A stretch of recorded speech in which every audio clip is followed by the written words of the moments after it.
Assalamualaikum warahmatullahi wabarakatuh. Halo Sobat BM, balik lagi di studio BM TV bareng aku Ana Nisha.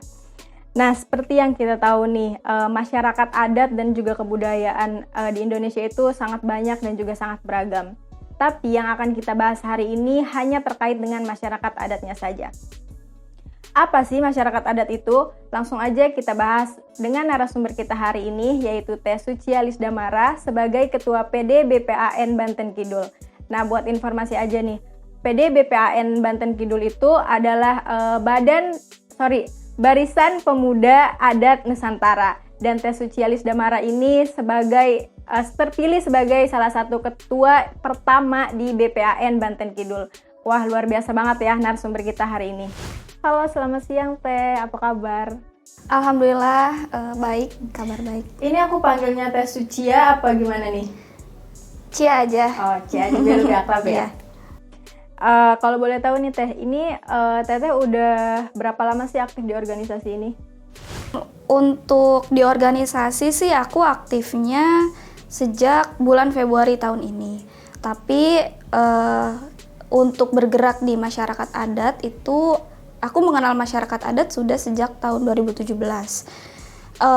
Awalnya itu aku diajak sama pamanku, sama uaku. Dia itu dia jadi sekretaris di Kelembagaan Adat Kesepuhan Cisungsang. Nah, pada saat itu sedang ada Serentahun Cisungsang. Aku diajaklah ke sana untuk menyaksikan upacara Serentahun itu gitu, ritual adat di sana.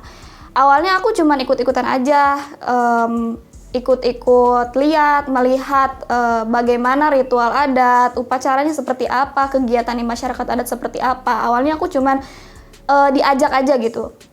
Tapi semakin kesini, aku semakin terlibat aktif gitu. Mulai dari kegiatan aku terlibat, misalnya aku jadi relawan, jadi panitia dalam kegiatan-kegiatan di masyarakat adat gitu. Sampai pada akhirnya aku masuk ke organisasi Aliansi Masyarakat Adat Nusantara. Nah, itu aku di sana jadi kader pemula.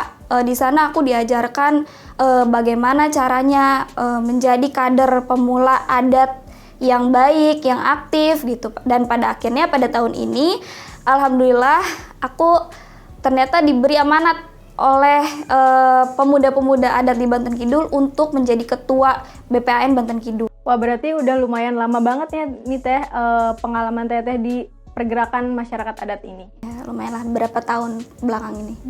Nah, dari semua pengalaman yang udah Teteh jelasin tadi, apa sih yang mendorong, apa sih motivasi Teteh untuk bisa tetap di pergerakan masyarakat adat ini? Saya terdorong untuk bergerak di masyarakat adat itu awalnya karena tadinya diajak kan. Saya tadinya ikut menyaksikan, ikut melihat bagaimana kehidupan masyarakat adat, terutama yang ada di kampung saya, di wilayah saya gitu. Pada akhirnya saya terdorong untuk mengetahui lebih jauh gitu, dan saya sadar akan pentingnya mengenal identitas saya, merawat identitas saya gitu. Saya jadinya tersadarkan gitu bahwa ternyata penting menjaga identitas, merawat identitas. Dan kalau misalnya kita tidak mengenal diri kita, tidak mengenal jati diri kita, bagaimana kita bisa memperkenalkan itu kepada orang lain gitu. Jadi harusnya kita sebagai masyarakat adat, terutama saya pemuda adat itu harusnya bangga gitu. Kita sebagai pemuda adat, kita punya identitas, kita punya ciri khas, dan kita bisa memperkenalkan itu kepada orang-orang gitu. Jangan sampai justru identitas kita menghilang karena kita tidak merawat itu gitu. Nah, sebelum kita ke pembahasan yang lebih jauh nih Teh, bicara mengenai masyarakat adat itu kan berkaitan sama yang namanya kekayaan alam, terus juga hukum adat dan juga lembaga adat yang menaungi keberlangsungan hidup mereka. Nah, kalau misalkan secara luas nih, masyarakat adat itu apa sih? Yang seperti yang tadi kamu bilang tadi ya, jadi masyarakat adat itu yang pertama dia harus memiliki wilayah adat gitu. Jadi masyarakat adat itu tinggal di wilayah adat Dan wilayah adat itu tidak bisa ditentukan oleh orang luar gitu, tidak bisa ditentukan oleh pemerintah batas-batasnya itu. Jadi batas-batas wilayah adat itu ditentukan oleh leluhur mereka. Jadi biasanya batas-batas wilayah adat di masyarakat adat itu perbatasannya misalnya di utara itu berbatasan dengan gunung apa, di selatan itu berbatasan dengan sungai apa gitu. Jadi batas-batasannya itu berdasarkan dengan batas-batas alam. Biasanya kayak gitu wilayah adat. Nah, yang kedua itu masyarakat adat memiliki adat istiadat yang diwariskan oleh leluhur mereka. Nah, adat istiadat itu seperti ritual, hukum adat, pantangan dan lain sebagainya. Itu mereka diwariskan dari leluhur mereka. Kalau masalah tarian seperti itu kan ekspresi budaya ya. Tapi ini soal tradisi, soal ritual yang mereka jalankan selama turun-temurun gitu. Terus yang ketiga, masyarakat adat ini memiliki hukum adat mereka sendiri. Meskipun misalnya saya di Kasepuhan Bayah, terus ada lagi Kasepuhan Cisungsang, ada lagi Kasepuhan Karang. Nah, meskipun sama-sama kasepuhan, tapi kita memiliki hukum adat sendiri gitu. Kita memiliki aturan adat sendiri, mana yang harus dilakukan, mana yang tidak boleh dilakukan. Terus masyarakat adat itu memiliki kelembagaan adat.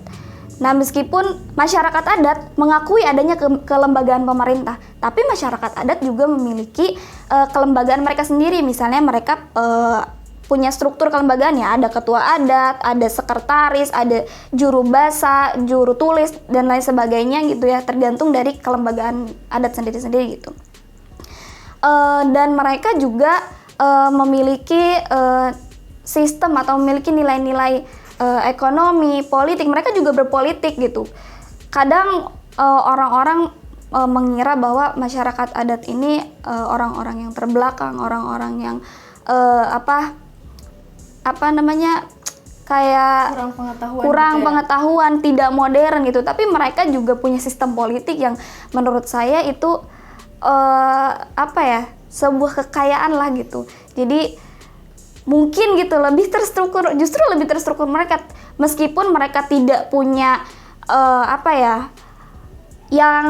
aturan yang tertulis gitu. Mereka hanya dari lisan ke lisan, tapi sangat sekali dipatuhi oleh mereka gitu, oleh masyarakat adat gitu. Dibanding kita masyarakat yang punya aturan, punya aturan dari pemerintah tertulis, udah jelas gitu, tapi kita masih melanggarnya gitu. Iya, tapi saya jarang tuh ngelihat masyarakat adat yang dia melanggar aturan adat gitu. Padahal tidak ada aturan adat tuh yang tertulis, gak ada. Hanya dari para tetua adat, omongan-omongan atau omongan lisan para tetua adat, tapi mereka sangat patuh gitu. Luar biasa banget berarti masyarakat adat ini ya. Sangat luar biasa. Nah, tadi kan udah dijelasin nih pengertian secara luasnya masyarakat adat sama Teh Cia. Nah nih Teh, kalau dari pemerintah daerahnya sendiri nih, selama ini memandang masyarakat adat ini seperti apa sih? Jadi untuk di pemerintah daerah, khususnya di Kabupaten Lebak, itu sudah ada perda yang mengatur tentang pengakuan dan perlindungan masyarakat adat. Seperti pengakuan, perlindungan, dan pemberdayaan masyarakat adat Kasepuhan itu di Perda nomor 8 tahun 2015. Dan ada juga perda yang mengatur tentang pengakuan dan perlindungan masyarakat adat suku Baduy. Nah, kan ada dua entitas masyarakat adat nih di Lebak, ada suku Baduy, ada Kasepuhan. Nah, itu dua-duanya sudah ada perda, nih perda tentang pengakuan. Namun tidak cukup di situ kan, tidak cukup di situ pengakuan pemerintah sebenarnya. Kalau di pemerintah daerah di Kabupaten Lebak itu sudah Kasepuhan itu udah ada beberapa kasepuhan yang mendapatkan SK hutan adat. Jadi mereka bisa mengelola hutan adat itu oleh mereka sendiri gitu. Dan hutan adat sudah diberikan hak pengelolaannya ya, hak pengelolaan bukan hak kepemilikan kepada masyarakat adat. Tapi masih banyak juga masyarakat adat Kasepuhan yang belum mendapatkan hak wilayah adat atau hak hutan adatnya gitu. Kalau di pemerintah daerah itu kita sudah jarang ada konflik, cuman ada beberapa konflik yang mungkin tidak seperti konflik-konflik yang ada di luar ya, saudara-saudara kita yang seperti saudara kita yang ada di Sumatera, Kalimantan, NTT, Papua, itu banyak sekali konflik gitu. Dan menurut saya pemerintah pusat ya belum belum sepenuhnya menaruh perhatian kepada masyarakat adat tuh. Jadi masih ada sedikit ketidakpedulian lah menurut saya gitu. Karena banyak sekali masyarakat adat yang hak-haknya itu direnggut gitu, yang hak-haknya itu belum mereka terima sepenuhnya gitu. Oke, mereka diakui oleh negara, mereka diakui ada masyarakat adat di Indonesia, tapi hak-hak mereka itu yang belum terpenuhi gitu, seperti wilayah adat, seperti berdaulat secara ekonomi, politik, itu mereka belum sepenuhnya gitu. Dan kita di organisasi AMAN, di organisasi BPAN masih memperjuangkan hak-hak masyarakat adat itu begitu. Nah, benar banget nih seperti apa yang kata Teh Cia bilang tadi, karena seperti yang kita tahu masih banyak masyarakat adat yang menjadi korban kriminalisasi, baik itu konflik dengan sesama suku adat ataupun dengan perusahaan. Nah, sekarang kan RUU masyarakat adat itu belum disahkan ya Teh, udah masuk finalisasi tapi belum disahkan sampai hari ini. Gimana tanggapan Teteh mengenai hal itu? Ya, jadi memang banyak sekali ya konflik masyarakat adat di Indonesia, baik itu konflik masyarakat adat dengan negara maupun konflik masyarakat adat dengan pihak ketiga atau dengan perusahaan-perusahaan swasta, perusahaan sawit, tambang dan sebagainya. Banyak sekali juga masyarakat adat, tentunya masyarakat adat yang dirugikan ya.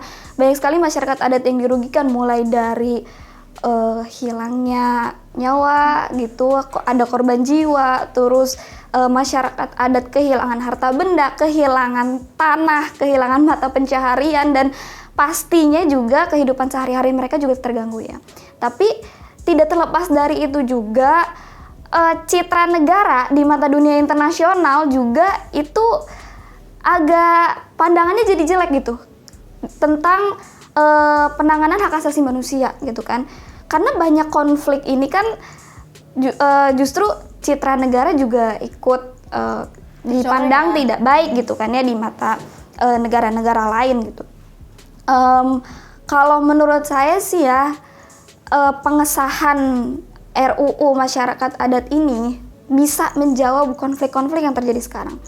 Cuman ya banyak sekali lah, kita tahu banyak sekali kendala-kendala yang menurut pemerintah itu sulit gitu untuk RUU masyarakat adat ini disahkan. Sebenarnya RUU masyarakat adat sudah diperjuangkan itu sudah lama sekali, sejak pemerintahan Presiden SBY. Nah, itu sudah banyak digaungkan, sudah diusulkan gitu. Akan tetapi ya tadi banyak faktor-faktor, bahkan RUU masyarakat adat ini udah beberapa kali masuk prolegnas, program legislasi nasional. Nah, itu pada tahun 2013, 2017, 2020 dan tahun ini juga masuk prolegnas lagi ya, dan masuk ke prioritas. Dan tahapnya itu sekarang udah di tahap harmonisasi gitu. Tapi kembali lagi tadi pembahasan RUU masyarakat adat ini pembahasannya itu masih kurang melibatkan masyarakat adat gitu. Jadi masih minim sekali nih keterlibatan masyarakat adat ini dalam pembahasan RUU masyarakat adat. Ada lagi juga kendalanya mungkin ya, kenapa RUU masyarakat adat ini belum disahkan aja gitu, karena terbentur dengan disahkannya Undang-Undang Cipta Kerja. Undang-Undang Cipta Kerja dan Undang-Undang RUU Masyarakat Adat ini sangat sekali berbenturan. Kalau misalnya RUU Masyarakat Adat ini disahkan, akan berbenturan dengan aturan-aturan yang disahkan di UU Cipta Kerja itu gitu. Dan ada juga menurut saya gitu ya, kenapa RUU Masyarakat Adat ini sulit sekali disahkan? Karena banyak sekali para pemangku jabatan di pemerintahan itu dia memegang proyek atau saham di pertambangan gitu. Ada kepentingan ekonomi politik di situ. Jadi makanya sangat sulit sekali untuk disahkan. Padahal menurut saya RUU Masyarakat Adat ini, pengesahan RUU Masyarakat Adat ini adalah jawaban dari penyelesaian konflik-konflik yang sering terjadi, sering kita dengar, sering kita baca di media sosial gitu. Itulah jawabannya menurut saya gitu, agar masyarakat adat ini bisa sejahtera, bisa berdaulat secara ekonomi, secara politik gitu. Hak dan kewajibannya juga dapat terpenuhi ya? Iya, hak dan kewajibannya tentu dapat terpenuhi gitu. Dan cita-cita masyarakat adat itu pasti terpenuhi ketika RUU Masyarakat Adat ini disahkan gitu. Nah sekarang nih aku mau masuk ke perempuan adat Indonesia. Ada nggak sih permasalahan mengenai perempuan adat di Indonesia nih Teh? Tentang permasalahan perempuan adat itu sangat banyak sekali permasalahan perempuan adat ya. Dan justru yang paling terdampak dari permasalahan-permasalahan konflik-konflik yang terjadi di masyarakat adat, yang paling berdampak adalah perempuan adat. Misalnya kita ambil contoh. Ada perampasan lahan, perusakan lahan, hutan dirusak gitu. Yang paling berdampak itu perempuan adat. Kenapa? Karena perempuan adat yang melahirkan generasi-generasi selanjutnya, ketika dia misalnya meminum air yang tercemar di sungai, terus dia menghirup udara-udara yang tidak baik, maka berarti dia akan terganggu kesehatannya, dan nanti generasi yang dia lahirkan juga akan ikut terganggu juga gitu. Di sisi lain, perempuan adat juga masih kurang partisipasi dalam pengambilan keputusan, mulai dari itu keputusan dari keluarga, dari masyarakat adat maupun dari pemerintah. Itu masih kurang sekali. Makanya ada organisasi sayap aman, yaitu ada namanya Perempuan Aman. Nah, Perempuan Aman inilah yang menangani permasalahan-permasalahan perempuan adat. Dia yang menaungi perempuan-perempuan adat, membina dan membimbing para perempuan adat untuk ikut berjuang dalam pergerakan masyarakat adat gitu. Nah, seperti yang udah dijelasin sama Teh Cia tadi, ternyata ada organisasi yang menangani permasalahan mengenai masyarakat adat, yaitu Aman. Dan Aman ini mempunyai organisasi sayap, yaitu Perempuan Aman yang menangani permasalahan mengenai perempuan adat. Nah, sekarang pertanyaan terakhir nih Teh. Apa harapan Teteh untuk masyarakat adat ke depannya, dan juga pesan untuk pemerintah saat ini dalam menangani masyarakat adat? Jadi harapan saya untuk masyarakat adat ke depannya, semoga ke depannya masyarakat adat bisa mencapai cita-citanya sebagai masyarakat adat yang berdaulat dan mandiri, baik secara ekonomi, politik maupun budaya, dan kehidupan masyarakat adat menjadi lebih sejahtera dibandingkan hari ini. Untuk pesan kepada pemerintah saya cuma satu: segera sahkan RUU Masyarakat Adat. Mungkin itu aja pembahasan kita kali ini ya Teh, mengenai masyarakat adat. Semoga pemerintah dengan cepat mengesahkan RUU tentang masyarakat adat ini, agar hak dan keberlangsungan hidup masyarakat adat dapat terjamin dengan aman. Terima kasih Teh Cia sudah mau menjadi narasumber kami hari ini. Sehat selalu dan juga semoga sukses buat kedepannya untuk BPAN.